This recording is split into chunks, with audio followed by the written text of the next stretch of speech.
Então, o tema de hoje aqui, até de um amigo aqui do TikTok: anjos tiveram filhos com mulheres e deram origem aos gigantes?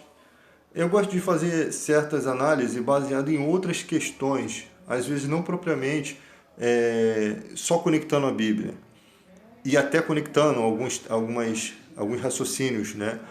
Você pode ser levado a pensar: poxa, mas Deus permitiria esse acontecimento? Deus permitiria isso ocorrer porque vão nascer gigantes que vão ser dominadores, né, sobre um povo, né? E você vê lá a dificuldade que atravessaram na época do gigante Golias, que só Davi teve coragem de desafiar, os outros se tremiam de medo, né?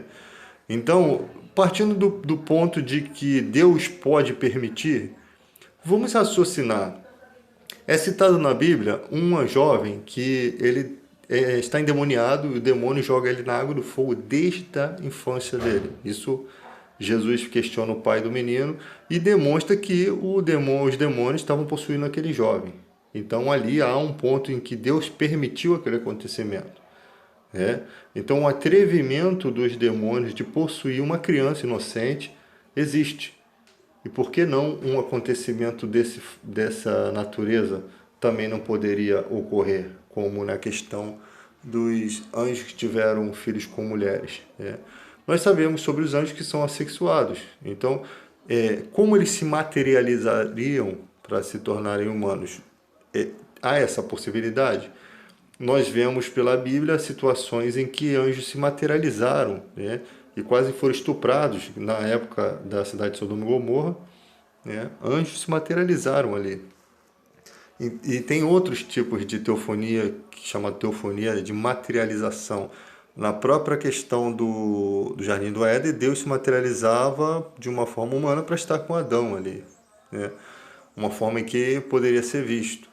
Então, nós não sabemos se de fato houve essa concepção, mas pela a questão de nascerem gigantes, né? E esses relatos, pode ser que sim, possa ter acontecido, e esses demônios que ultrapassaram essa questão foram aprisionados, né? Eles são atrevidos, de qualquer forma eles têm um atrevimento de se posicionar, né?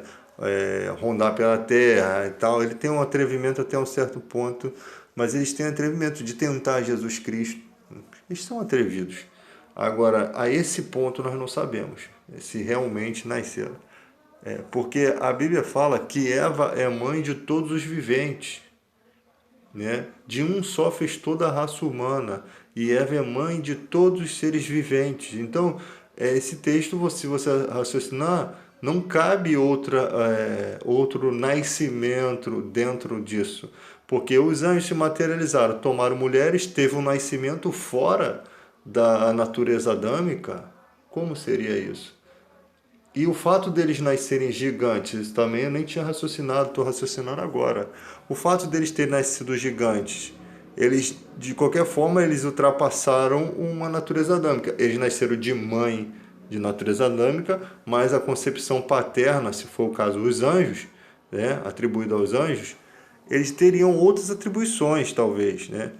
Eles não estariam sujeitos, né, a determinadas questões, né? Pô, o cara nasce gigante, ele pode se tornar um gigante mau, um gigante bom, um gigante bom, mas ele nasce no meio de outros que são bárbaros, que dominam, ele vai se tornar um cara ruim, né? Então, no caso, ou ele herda a natureza de Eva a partir da mãe.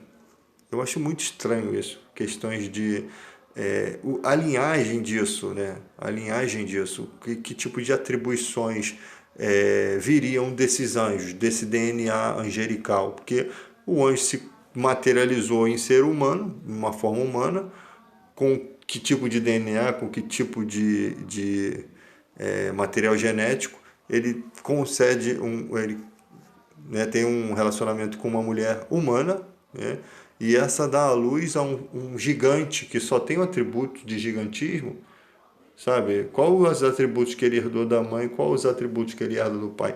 Tem questões aí que não batem muito, e essa continuação na história, eles foram totalmente dizimados, Não sobrou nada desse DNA para os dias de hoje, porque o que nós vemos hoje é que pessoas geralmente muito grandes, geralmente têm problemas de saúde, não têm condições físicas, condicionamento físico. Geralmente alguma doença relacionada ao hormônio do crescimento faz aquela pessoa ficar grande, mas ela tem certos problemas de saúde. Na época antiga, os homens viviam mais anos, né, tal. Depois da destruição do universo, os homens passaram a 120 anos. Então tem tudo um contexto que eu acho que nós não vamos chegar a lugar nenhum. Tipo, que não vai. Nós não vamos entender isso completamente.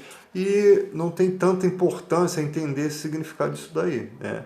Porque Deus não está usando a Bíblia para nos dar todas as respostas que nós precisamos. As respostas para o que diz respeito à nossa vida estão em Cristo.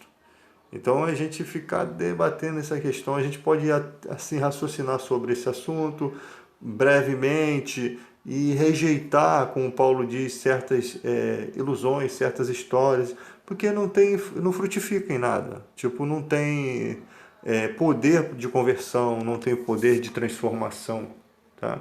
Então são coisas que ficam vazio na interpretação, não se tem certeza, não se sabe nada. É como se você andasse e não chegasse a lugar nenhum. É uma coisa sem lógica, não tem.